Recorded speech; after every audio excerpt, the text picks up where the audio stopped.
Sveiki, šiandien šiek tiek kitoks demonstravimas. Pamokysiu jūs, kaip naudotis, pademonstruosiu, kaip galima naudotis telefone įvairiom programėlėm, kurios skirtas kalbų mokymuisi. Pradėsiu nuo savo pačios mėgstamiausios, tai yra Quizlet. Nenoriu registruotis, tiesiog demonstracijai ir mokymuisi žodžių registruotis nebūtina.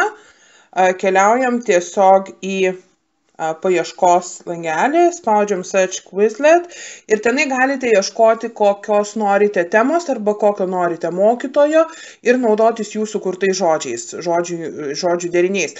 Jeigu norite sukurti savo, tai apačioje nuorodoje aprašyme duosiu nuorodą į savo kitą video, kur demonstruoju, kaip naudotis Quizlet kompiuteriu ir tenai yra demonstracija, kaip susikurti savo žodžių junginius.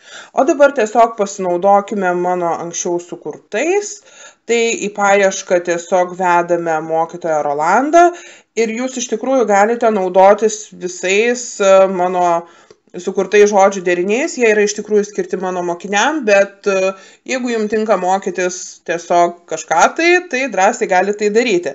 Taigi keliaukim, susiraskim kažką paprastesnio demonstracijai, tai yra tarkim spalvos, colors, paspaudžiam ant spalvų. Ir čia matom visą,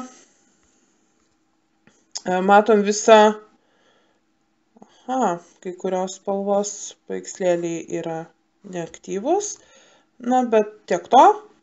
Taigi, matote suvestas angliškus žodžius suvestus, lietuviškus paveikslėlį, galim paspaudę prie jo išgirsti, kaip to žodis tariasi. Tai kažkodėl šiek tiek lagina.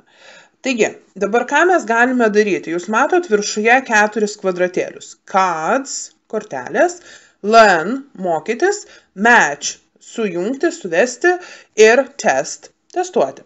Taigi, pabandysime kiekvieną iš šių funkcijų atskirai.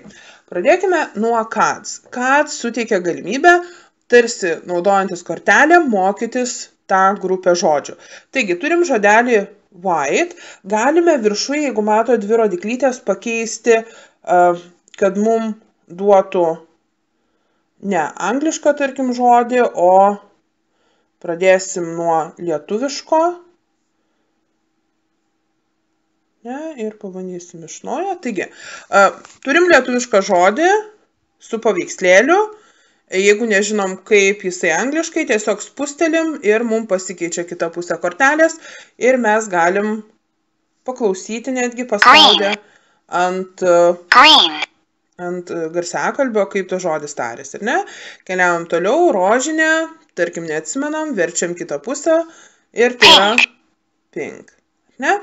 Tai va, pirmą pasimokom žodelius kortelėm, tada keliaujam atgal ir mokomės žodžius rašyti. Spaudžiam ant learn, turime žodelį žalia, mums reikia įrašyti atsakymą, ar ne? Tai yra green. Ir green. Atsakymas teisingas, gaunam kitą žodį yellow, tarkim, nežinom, kaip rašosi yellow, ir parašom visiškai kitaip. Taip nerašykit, yellow rašosi kitaip. Yellow. Ar ne? Ir tai yra neteisinga, mums parašo, kad mes mistyped, parašėm neteisingai ir mums parodo tikrą atsakymą, koks yra yellow. Taigi, mokomės rašymo, dabar keliaukime toliau ir yra match.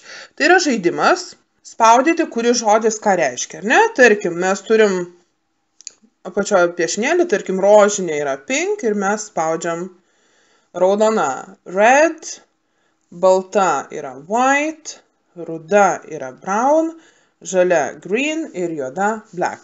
Viskas skaičiuojamas šioje vietoje laikas, ne? Skaičiuojamas, tai kuo geriau pasirodyti. Ir galiausiai, kai išmokstat žodžius, kai pažaidžiat šiek tiek su žodžiais, galite patys save ir patestuoti. Spaudžiam ant testo, pradėti testą. Ir testas yra iš kelių tipo skirtingų užduočių. Pavyzdžiui, pirma užduotis reikia įrašyti žodį.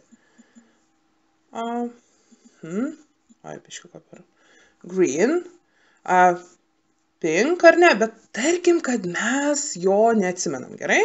Ir parašom kaip nors kitaip, tarkim purple. Nes aš noriu parodyti, kaip būna, kai ne į visus atsakai, ar ne?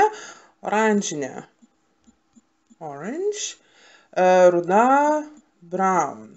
Toliau, kitas tipas užduočių, mums reikia iš 4 pasirinkti juoda, kuris žodelis, kuris langelis yra juoda, tai yra black, ir jau matom, mes turim 5 iš 10 atsakymų, mėlyna yra blue, balta yra white.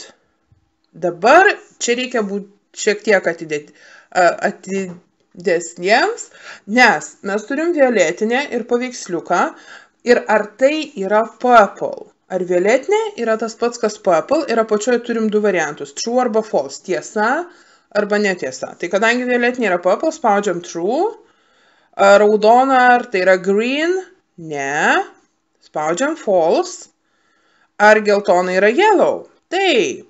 Ir štai turim atsakymą, 90% teisingai atsakėm į 9 atsakymus. Ir apačioje yra parašyta, ką mes padarėm neteisingai. Ne? Jeigu pamenat, rožinę buvom suvedę kitaip. Tai štai tiek žodžių mokymuisi.